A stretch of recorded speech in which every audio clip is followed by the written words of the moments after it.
Welcome to mega 9 TV off the record. నేను మీ జునని. రాష్ట్ర సమాచార శాఖ మాజీ కమిషనర్ తుమ్మా విజయ్ కుమార్ రెడ్డి పాపం ఎట్టకేలకు పండింది. గత వైసీపీ పాలనలో అనేక అవినీతి అక్రమాలు అనైతిక కార్యక్రమాలకు పాల్పడిన ఆయన కూటమి ప్రభుత్వం అధికారంలోకి వచ్చిన వెంటనే చెప్పా పెట్టకుండా ఢిల్లీకి పారిపోయారు. జగన్ మీడియాతో పాటు ఆయనకు భజన చేసిన కొన్ని టీవీ ఛానళ్లు, మరిన్ని యూట్యూబ్ ఛానళ్లు సోషల్ మీడియాకు నిబంధనలు ఉల్లంఘించి వందల కోట్ల రూపాయల ప్రకటనల రూపంలో దోచిపెట్టారని ఆయనపై అభియోగాలున్నాయి. ఎట్టకేలకు విజయ్ కుమార్ రెడ్డికి ఏసీబీ నోటీసులు జారీ చేయడంతో ఆయనకు కష్టాలు తప్పవన్న అభిప్రాయం వ్యక్తమవుతోంది.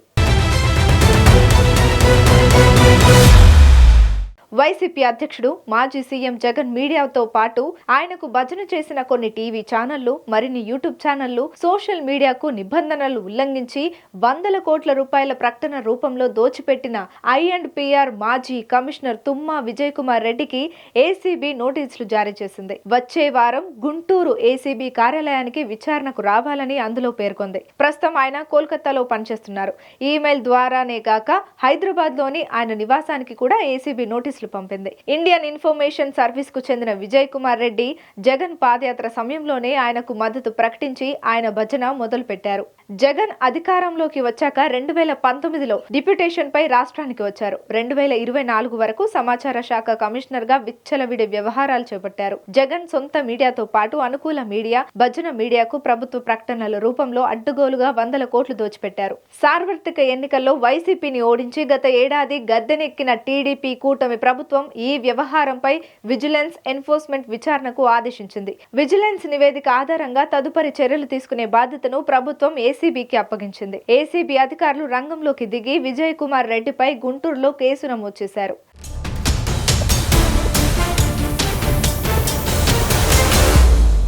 రాష్ట్ర సర్వీసుల నుంచి పారిపోతే తన అవినీతి అక్రమాలు, అనైతిక కార్యక్రమాలు బయటకు రావని, తనను ఎవరూ ఏమీ చేయలేరని విజయ్ కుమార్ రెడ్డి భావించారు. ముఖ్యమంత్రి చంద్రబాబు కూడా గత ప్రభుత్వంలో అవినీతిపై ఆచితూచి చర్యలు తీసుకుంటుండటంతో తనను ఏమీ చేయరనే ధీమాతో విజయ్ కుమార్ రెడ్డి కనిపించారు. అయితే విజిలెన్స్ విచారణతో ఆయన చేసిన అవినీతి అక్రమాలు, అనైతిక కార్యక్రమాలు బట్టబయలు కావడంతో ఇప్పుడు ఏసీబీ అధికారుల ముందు నించోవలసి వచ్చింది. జగన్ అధికారంలోకి రాకముందే రాష్ట్ర సంపదను ఎలా జగన్ కు దోచిపెట్టాలో అనే దానిపై ఒప్పందం చేసుకుని రాష్ట్రానికి వచ్చిన విజయ్ కుమార్ రెడ్డి వచ్చిన వెంటనే పనిలోకి దిగిపోయారు. జగన్ ప్రభుత్వం అధికారంలోకి వచ్చిన వెంటనే విజయ్ కుమార్ రెడ్డి చేసిన మొదటి పని పత్రికల టారిఫ్ పెంపుదల. పత్రికా యాజమాన్యాలు ఎవరూ అడగకపోయినా అన్ని పత్రికల టారిఫ్ పెంచేశారు. ఎవరూ అడగకుండానే టారిఫ్లు పెంచడంపై అందరూ ఆశ్చర్యపోయారు. కేవలం పెద్ద పత్రికలకే కాదు, చిన్న పత్రికలకు కూడా టారిఫ్ పెంచేశారు. ఎవరో ఒకరు కోర్టులో కేసులు వేసి జగన్ మీడియాకు దోచిపెట్టకుండా అడ్డుకుంటారన్న భావనతో అందరికీ పెంచేశారట.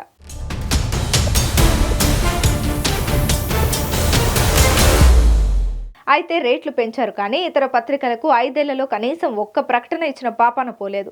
గతంలో ఏ ప్రభుత్వం అధికారంలో ఉన్నా చిన్న పత్రికలకు ఎన్నో కొన్ని ప్రకటనలు ఇచ్చేవి. ప్రభుత్వ కార్యక్రమాలు ఉన్నప్పుడల్లా వారికి ప్రకటనలు ఇచ్చేవి. కానీ జగన్, విజయ్ కుమార్ రెడ్డిలు 5 ఏళ్లలో ఒక్క ప్రకటన ఇచ్చిన పాపాన పోలేదు. జగన్ సొంత మీడియాతో పాటు అనుకూల మీడియా, భజన మీడియాకు ప్రభుత్వ ప్రకటనల రూపంలో అడ్డుగోలుగా వందల కోట్లు దోచిపెట్టారు. ఇప్పుడు విజయ్ కుమార్ రెడ్డి ఏసీబీ విచారణకు హాజరు కాకుండా రకరకాల ఎత్తుగడలు వేస్తున్నారు. విచారణకు రావాలని శుక్రవారం ఆయనకు నోటీస్ ఇవ్వగా తాను ఇప్పుడు బిజీగా ఉన్నానని, రానని, వీలు చూసుకొని ఏప్రిల్లో వస్తానంటూ సమాధానం ఇచ్చారు. విజయ్ కుమార్ రెడ్డి హైకోర్టులో ముందస్తు బెయిల్ పిటిషన్ వేసుకున్నారు. అది విచారణలోనే ఉంది.